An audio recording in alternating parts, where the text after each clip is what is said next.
Are we living in a science fiction universe? Probably. Yes, we are. Well, actually, that's a spoiler alert, really. That's what we're going to try and find out today, and I think by the end of this news roundup of science and technology news, we'll have a definitive answer. Maftopia technology, science, breakthroughs, discoveries, news. It seems that the US and China are both making contradictory claims of quantum computational supremacy. I suppose they can both be correct until someone opens the box to check who's right. China's research teams have announced just this month, just recently, that their Zhuangzi 3.0 quantum processor outperforms Google's benchmark-winning Sycamore by a claimed factor of 1 million, when solving the quantum random circuit sampling problem. The superconducting processor features 105 readable qubits and 182 couplers. However, in parallel, in the same box, as I like to say, Google Quantum AI published results in Nature showing a 64-qubit processor. What was Zhuangzi's? 105 qubits. So Google Quantum AI, 65-qubit processor that achieves a 13,000 times speed-up over the world's fastest classical supercomputer when simulating a specific quantum physics phenomenon, which is the second-order out-of-time order correlator. So apparently these are not just abstract benchmarks. In other words, they're not following the graphics card manufacturer approach of producing benchmarks that make their card look the absolute best.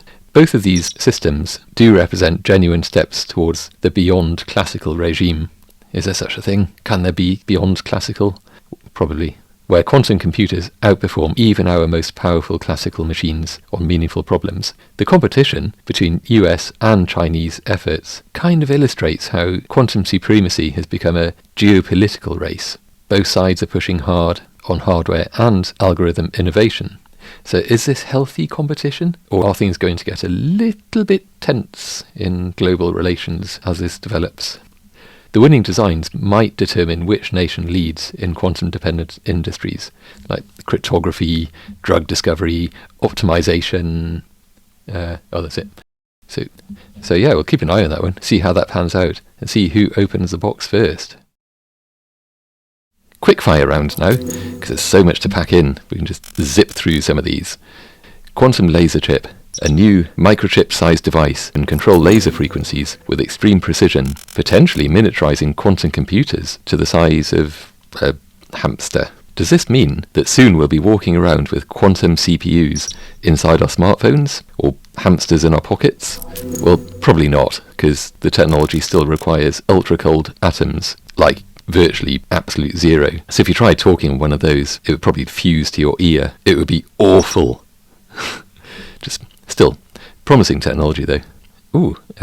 Robert Silverberg's A Multitude of Worlds. It's not Robert Silverberg's, it's Robert Silverberg and A Multitude of Worlds. This is a sci-fi story collection released this month. In fact, one of my sci-fi heroes, author Robert Silverberg. The book is expected to reflect Silverberg's long-standing engagement with speculative themes, including the vastness of the cosmos and the potential for life beyond Earth, a subject that he's explored in both fiction and non-fiction over the decades. His 2004 essay, The Plurality of Worlds, speculated on the existence of billions of potentially habitable planets in the Milky Way alone, a concept that continues to resonate in his current work. And speaking of resonating, good vibes, weird vibration hack might actually make exercise easier. Researchers at the School of Kinesiology and Physical Activity Sciences at the Université de Montréal and the Université Savoie-Mont-Blanc in France are studying the effect of vibration applied to tendons, specifically how it affects how we get on with hard exercise. Basically, if your tendons are vibrating, then the body's reaction is like, oh hey, just working out, rather than, oh my god, this is hard work. Not to be confused with the kind of vibrating pad that you can buy and then stand on, and it supposedly gets you fit while you stand there like a potato, because as the old saying goes, if it feels like you're cheating, then you're probably cheating. This actually still requires exercise, so therefore seems somehow more authentic. I don't know, just feel, wow, this thing just scrolled crazy feel like you kind of want to get out what you put in with this sort of thing. So this might well be the way. Whether we end up with actual vibrating strap-ons when exercising, or as more of a psychological thing to make exercise feel like less of a chore. Working out and good health might become a whole lot more approachable for a lot more people soon. So go check it out. Well, mind you, nothing's available yet. It's a research study. So make your own. Phones vibrate. Yay. Strap one of those to your tendons and off you go back to the gym just in time for New Year's. Mass market paperbacks are going to be phased out soon, according to a report in Publishers Weekly recently. No! Because, I love mass market paperbacks. Just the form factor is amazing. You just carry them around. They used to be the most popular form of books that you could just buy and read, funnily enough. But now, people who would have been buying books in that smaller, much cheaper form factor will instead be using their Kindles and their Kobos and so on, and their phones. E-books have killed the mass market paperback market, it seems. The mass market paperback market is now just a market paperback market. Really kind of sad, but at the same time, maybe that's technology. Maybe it's a good thing, I'm not sure. On the fence about that one. Maya game board discovery. Archaeologists in Guatemala found a unique mosaic Patoli game board shedding light on ancient Maya leisure and ritual. Crypto regulation, the Genius Act. The Genius Act is apparently shaking up the stablecoin market, because that's kind of what it was about. It's about regulation clarity for stablecoins mainly. It says here causing volatility for USDT, although that doesn't quite make sense, because that means that the price of USDT, which is the USD stablecoin, Tether, would be going up and down a lot. That's probably not quite what they mean, but probably causing chaos for USDT maybe. There seems to be a lot more USDT finding its way onto the market at the moment. Big injection of tethers, which bodes something. We are going to be seeing a lot more volatility coming up, probably this week, in fact, for crypto coins that are traded in USDT, Bitcoin, Ethereum and so on. Solana, one of my favourites. So we'll see, Go Genius Act, just reignite the market, please.